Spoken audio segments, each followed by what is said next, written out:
Really, what's the upside and downsides of stage monitor speakers and in-ear monitors or versus in-ear monitors? Let's look at the traditional on-stage monitors first. First one, it's a biggie. You can share them. I mean, a few performers can listen to a single monitor, although they'll be sharing the same mix, but a group of background vocalists come to mind. Also, if you have different people coming up on stage all the time, then this is the most flexible way to run the monitors. Also, it's very easy for the sound guy to just kind of walk around the stage and hear exactly, what's going on and hear what the musicians are hearing. So, what's the downside? Well, all of these monitors are going to add to the stage volume, and, if each musician is competing for the stage volume, it can get very loud, which increases feedback, can also mess with your mix out front. So in-ear monitors, came along, they came to the rescue, and some people love them, some people, not so much. You just have to work out, with each person separately, and certainly work within your budget, because specialty in-ear monitors that have molds, specifically for an individual, they can get pricey, and because each person's ear canals are different, you've got to take different molds, and also people can kind of get grossed out about sharing their earpiece. You probably need to get one for each performer. So here's typically what happens.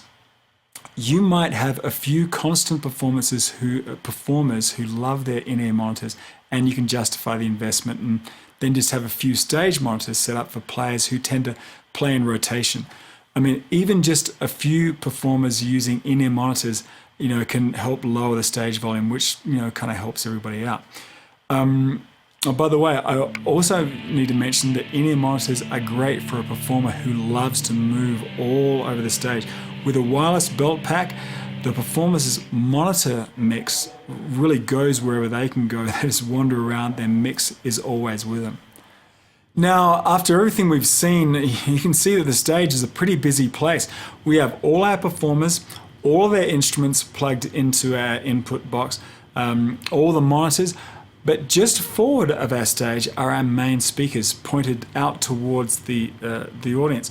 These supply the main mix to our listening audience, and because they're fairly directional, they aren't really heard that much by the band.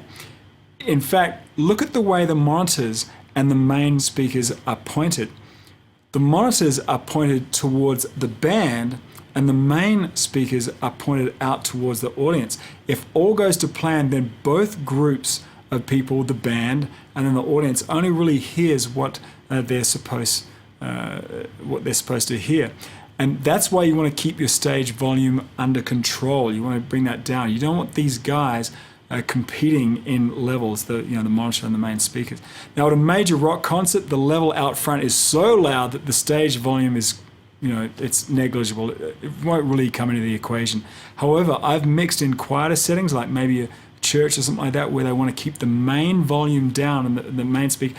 Then the stage volume, the monitor volume, even the volume of the guitar amps start overpowering what's coming through the main speakers. So imagine this scenario. I've mixed in situations where I can hear the guitar amp at the main mixer position without even bringing it up here. So, I mean, I can hear it through the air from the stage. Then what the heck can I possibly do with it here? I mean, I can only go down here. I can't pull it down. And if that happens, I'll tactfully, go up and ask everybody to bring the stage volume down. And, so you can do your job and make a great mix. Now, this won't happen at a Rolling Stones concert because the audience is massive and the speaker levels on the main are so loud, there's no way you'll be able to hear Keith Richards' amp from the 50th row without it being amplified through the main speakers. But compare that to a small, club or a church setting where you're a lot closer, and particularly when you have, instructions to keep the main speaker levels down. The ratio of the stage volume and the main volume becomes much, much more critical.